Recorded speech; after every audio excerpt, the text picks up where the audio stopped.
নমস্কার, good afternoon সবাইকে। সবাই কেমন আছো? সবাইকে আরও একবার এই লাইভে স্বাগত জানাই। তো এই লাইভের যে ডেসক্রিপশন সেটা অন্তত দেখে বুঝতে পেরেছো কি যে কোন টপিকের ওপরে আজকে এই লাইভটা করছি। তো এখনও টিল নাও আমাকে শুনতে হয় কি একটা ভালো কাজ করে না। দেখ না, ও বাড়ি করলো, গাড়ি করলো,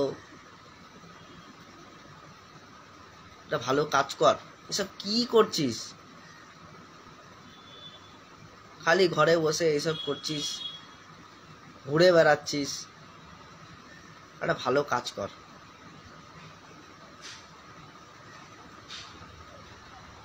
তো বেসিক্যালি প্রত্যেকটা মানুষের একটা নিজস্ব গোল থাকে, কি আমি এই জিনিসটা করব।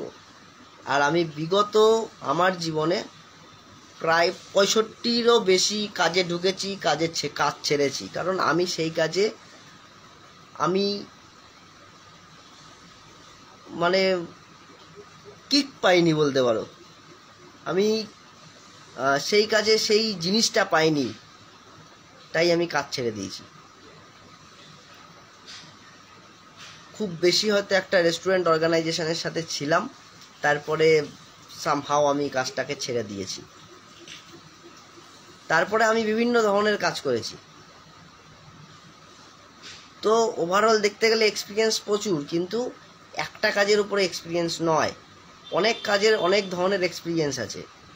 কিন্তু এই টপিকটা কেন, এটা তো এক ধরনের মানসিকভাবে কাউকে দাবিয়ে রাখা, কি যে তোমার দ্বারা কিছু হবে না।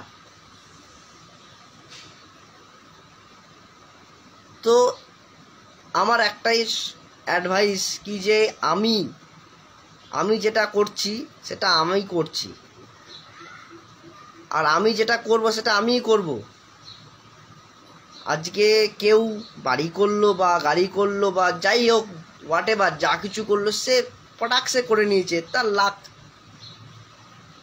লাখ সবার জন্যই আসবে, টাইম সবারই আসে, আপনার টাইম আয়েগা, নিশ্চয়ই আসবে। তো হিট অফ দ্য মুমেন্ট বক্তব্যটা কি? বক্তব্যটা হচ্ছে যে এই ধরনের কথাবার্তা যদি শুনি তাহলে কোথাও গিয়ে একটা মেমোরিতে গিয়ে আঘাত করে, কি আমি আর কোনোদিন পারবো না, আমার দ্বারা আর কোনোদিন হবে না।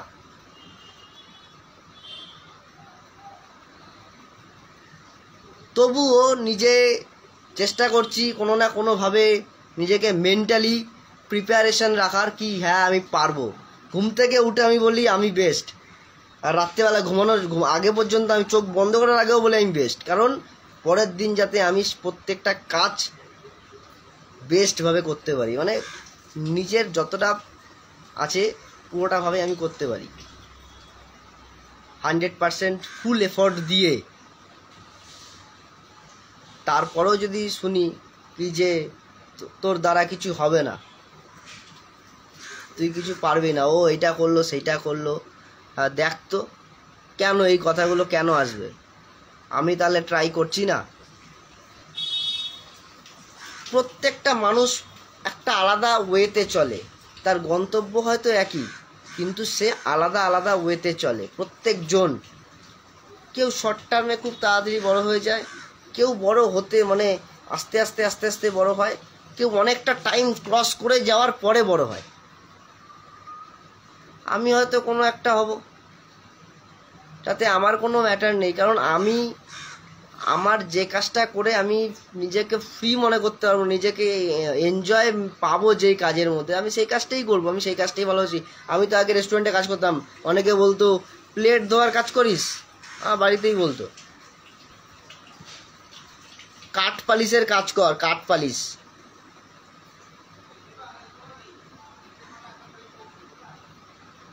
আজকে রেস্টুরেন্টে কাজ করে সেই জায়গায় ম্যানেজার হয়েছিলাম, তো নিজের যোগ্যতায় হয়েছিলাম,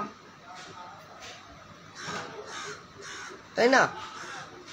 সবারই একটা আলাদা আলাদা চয়েস থাকে। কেউ টোটো চালায়, কেউ অটো চালায়, কেউ রিক্সা চালায়, অনেকের অনেক ধরনের কাজের ইয়ে থাকে। অনেকে ঘর বানায়, বাঁশ কাটে, অনেকে জঙ্গল পরিষ্কার করে, অনেকে পায়খানা পরিষ্কার করে। এগুলো প্রত্যেকটা একটা কাজ। তাই প্রত্যেকে যেই কাজে নিজেকে ফ্রি মনে করে বা যেই কাজ যার পছন্দ হয়, যে কাজে যে সাকসেস পাবে বলে মনে করে, তা সে সেই কাজই করবে। এতে নতুন কিছু করার নেই, নতুন কিছু বোঝানোর নেই কি তার দ্বারা কোনো কিছু হবে না। একজন পায়খানা পরিষ্কার করার ঘরেও এসি আছে, তো সে চাইলে গাড়িও করতে পারে, কিন্তু করবে না সে, কারণ গাড়ি করলে সে আর পায়খানা পরিষ্কার করতে পারবে না। কাজটাই এরকম। একজন ভিখারি ভিক্ষা করে, তার ফ্ল্যাট আছে, সব আছে, এসি আছে, সব আছে, কিন্তু সে যখন বাইরে প্রফেশনালভাবে ওয়েতে বেরায়, সে কিন্তু ছেঁড়া ফাটা জামা পরেই বেরায়, কারণ সে ভিখারির কাজ করে, তাই না? সে ভিখারি ওরকম ছেঁড়া জামা কাপড় পরে বেরোয় বলেই লোকে 10 টাকা, 20 টাকা, 5 টাকা করে দেয়। এমনিই দেয়, কাজ নেই, শুধু হাত পাতবে আর দেবে। ওর করুণ মুখটা দেখবে, জামা কাপড় দেখবে, আবার খাওয়া দাওয়াও ফ্রিতে পেয়ে যায়। তো সে সেই কাজটা করে মানে কিক পেয়েছে ও, বলতে পারো। তো সবার কাছে বিনীত মানে আবেদন আর নিবেদন, যাই বলতে পারো, আমি আমার পার্সোনাল লাইফে কি কাজ করছি না করছি সেটা আমার সম্পূর্ণ ব্যক্তিগত ম্যাটার। আর ফার্দার এই ব্যাপারে ইন্টারফেয়ার করো না কি আমি কি কাজ করব কি না কাজ করব, আমি খেতে পারবো কি না। আমি যখন কাজ করতাম তখনও শুনতাম একটা ভালো কাজ করো, আমি একটা ভালো র্যাঙ্কে ছিলাম তখনও শুনতাম একটা ভালো কাজ করো, আর যখন কোনো কাজ করি না তখনও শুনি একটা ভালো কাজ করো। তাহলে কাজটা কি? কাজটা আমি আমার পছন্দ মতো করবো তো, নাকি তোমার পছন্দ মতো করবো?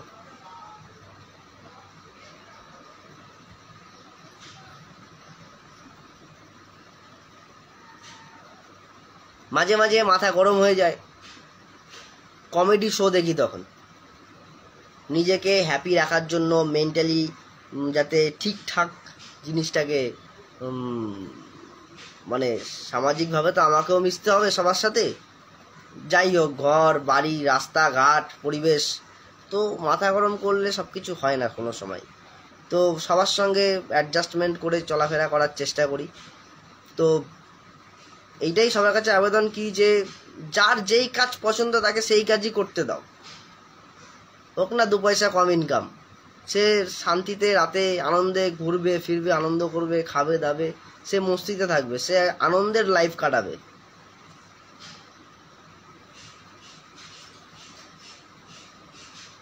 সে যদি কাজ না করে ভিক্ষা করে, ট্রেনে বাদাম বেচে, সে সেই কাজ করে মজা পাচ্ছে, সে ভিডিও বানাচ্ছে, সে সেই কাজ করে মজা পাচ্ছে, করুক। ও তো দুঃখ কষ্টে নেই, এটা সবচেয়ে বড় ম্যাটার কিন্তু। আর এই যে জিনিসটা আমি আমার কাছেই বলছি, আমি কিন্তু কোনো দুঃখ কষ্টে নেই, আমি এই কাজটা করে আনন্দে আছি, আমি ফ্রি আছি। হবে 2 পয়সা আমার কম ইনকাম হচ্ছে, এটা আমার ফ্যামিলিকেই আমি আমার জানাচ্ছি। যারা তোমরা দেখবে আমার ফ্যামিলি মেম্বার, তারা একটু অ্যালার্ট হয়ে যাও প্লিজ। কাইন্ডলি এই ধরনের কথাবার্তাগুলো বলবে না, কারণ এগুলো খুব বাজে একটা এফেক্ট করে, মেন্টালি বা এফেক্ট করে মেন্টালি। তোমরা এমনভাবে বলো কি যে আমার দ্বারা কোনো কিছু আর হবে না। কোথায় লেগে আছে আমার দ্বারা কোনো কিছু হবে না? এমন কোনো কিছু হতে পারে সেটা ফিউচারই জানে, আবার নাও হতে পারে। আমি আজকে ভালো আছি,